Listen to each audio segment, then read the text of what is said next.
Hey YouTube, a wee video for a beginner's setup, for a super cheap setup. I'm using this Westfield telly, which I did a video for, well, 5 minutes ago, but maybe yesterday if you're watching it. I'm using this wee Rock, I was going to say Rockfield, but it's a Rockburn G10 amp. It's only about that deep.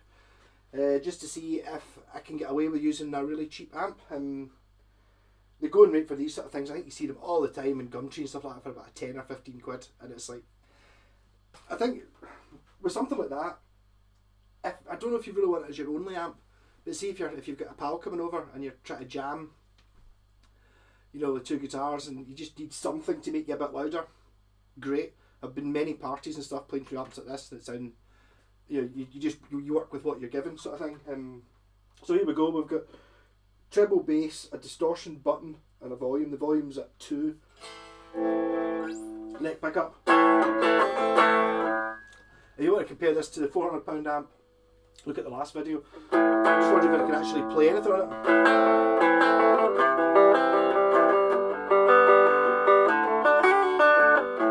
Should also say that on this amp, although it does have an internal speaker, I'm actually running it through this 3x12.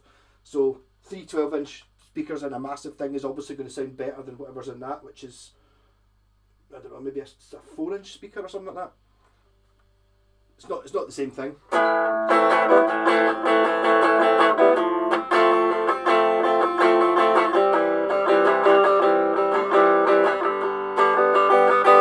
pickup both.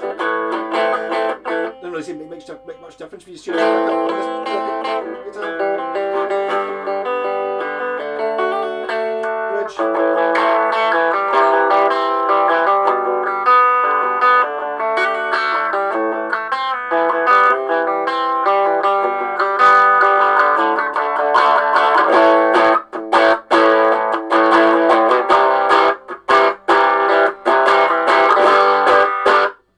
Treble, I wonder if I take some. Take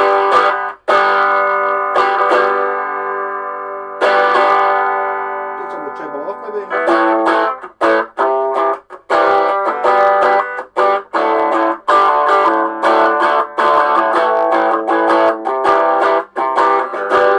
So not got the highest headroom of anything. Does this wee amp? So I'll turn the volume down a wee bit. Try to get clean. It doesn't really have clean.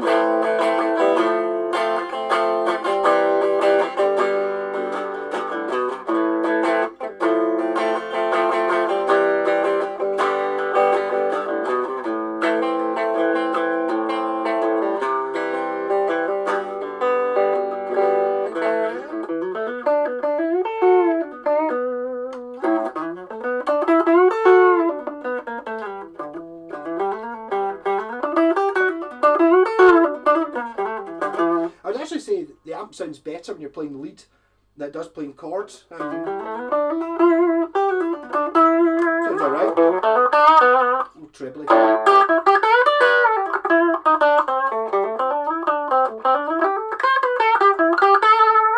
So I'll have a go at pressing the distortion button. I think it's probably going to multiply the volume about 10 times.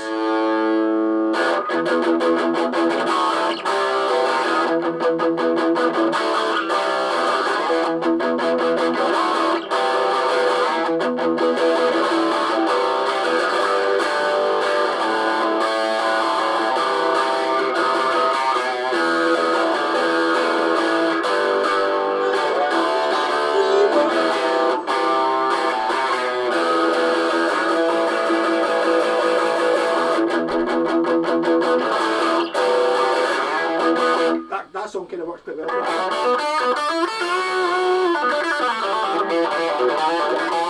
pick up,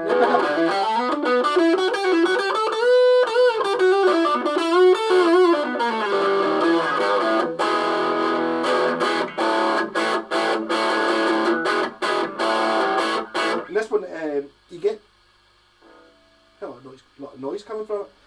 You get these that have got a variable distortion. This one's just got a switch, so you've just got full blown. It's not like fuzz. I'm going to put the bass up, the treble down a little bit, make it sound a bit more interesting.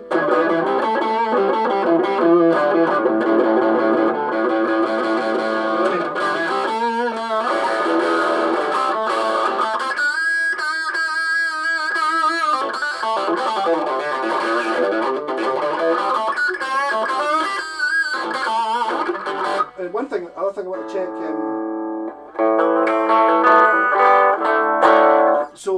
That's me. I'm not actually going straight into the amp. I'm still going through my pedal board, even though everything's turned off, just to see what the Rat pedal still sounds like. The Rat pedal through a wee. No, it doesn't.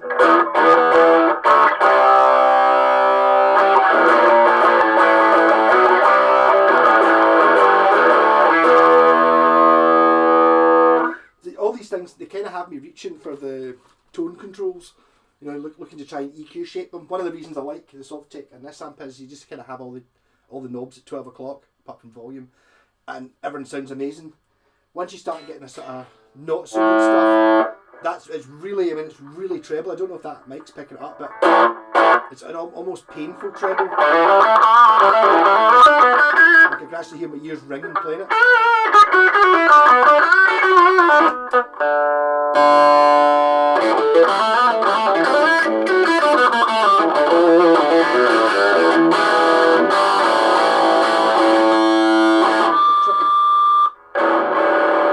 I've tried my Stack in a Box, which is less distorted but still a bit distorted.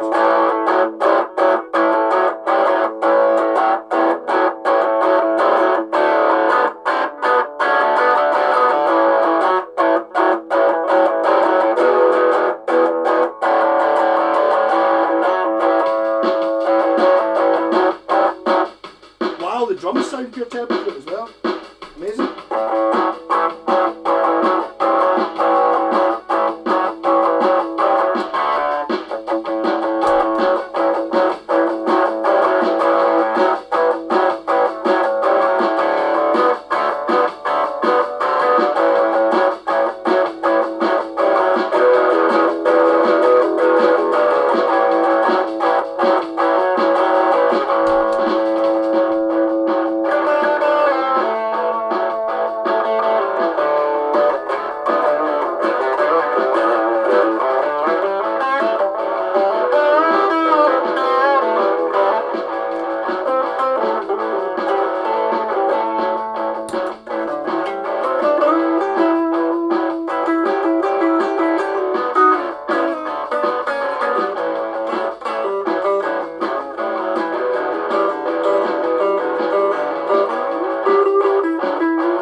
if you're starting, buy.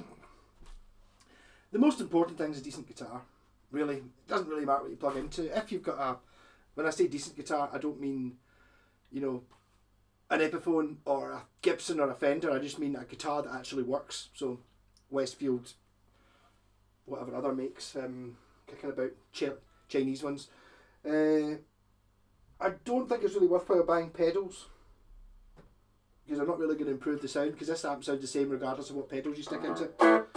Its inherent sort of boxy and shittiness is always there. I really noticed it there when I plugged the wee drum machine thing on, and it really, I didn't realise how much bass and sound, you know, the big speakers were giving it. So if I was starting out, the problem is that if you're using a loop pedal, which I am and I use it all the time, and I totally recommend getting one, you can get a wee pedal, that one there, a wee SOS looper. They're only like 30 quid or 35 quid. You can get them without as much dust on them as well. That sort of thing, it pretty much does all what I would recommend you needed to do. The problem with having a looper pedal is if you put the distortion on the amp on, you know, obviously guitar goes into the looper pedal, goes into the amp. So ideally what you want to do is be able to put a sort of clean sound down and then put distortion on it. You can't do that without a distortion pedal. So you need to have the guitar going into a distortion pedal, going into a looper, going into an amp. That means that you can have the amp on clean, do the rhythm track with a clean sound, and then put distortion over the top of it. Whereas if you've only got the loop pedal, then you've only got the one sound for however many guitar parts you put on it. So I don't know. So I'm going to, this will be a good guitar for someone. I'll probably give away the amp free with it. It's the sort of thing that it's handy to have. If you're ever going round your girlfriend's house and you want to take your guitar but you don't want to take an amp, just buy one of them for a tenner and have it sitting in the corner. It's always good. I mean, you can stick bass and keyboards or anything into it, and it'll just make it loud enough to be heard if you're jamming along with someone playing an acoustic, for example. It's not really going to be giggable, though. I'm actually pretty sure that I think the keyboard player, my band used to use one of them as a monitor. Used to just have it on the floor and he'd play a mono synth through it, and all it does is make it louder. Bit of a boxy sound. I'm standing in front of the mic again. The reason I've been standing over here is because the mic's over there.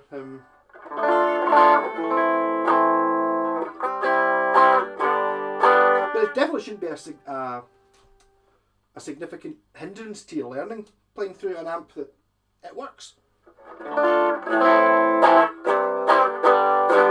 It sounds like a guitar.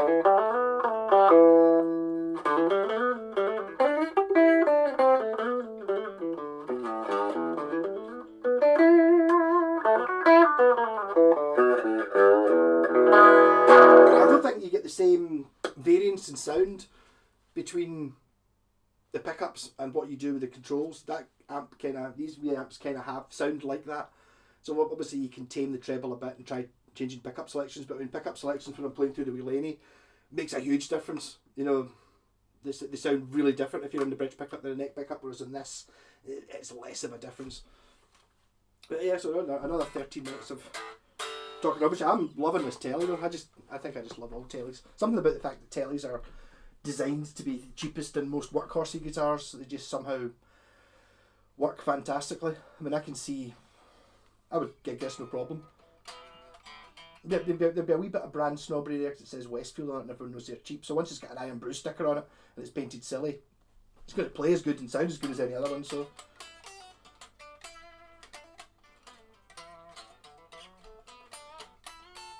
but try and buy cheap tellies. I've actually got two just now. Pretty rare. The reason all the Buckfaster casters and the Iron Brew ones are Strats is because you get about 20 Strats for every telly you see, and tellies tend to never be quite as cheap.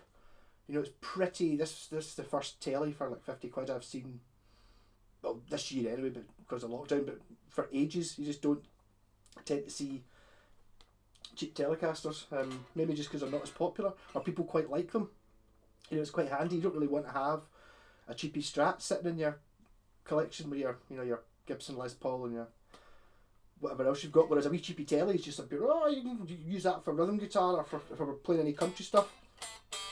Even though you can obviously do metal just as good as anything else. Rock on.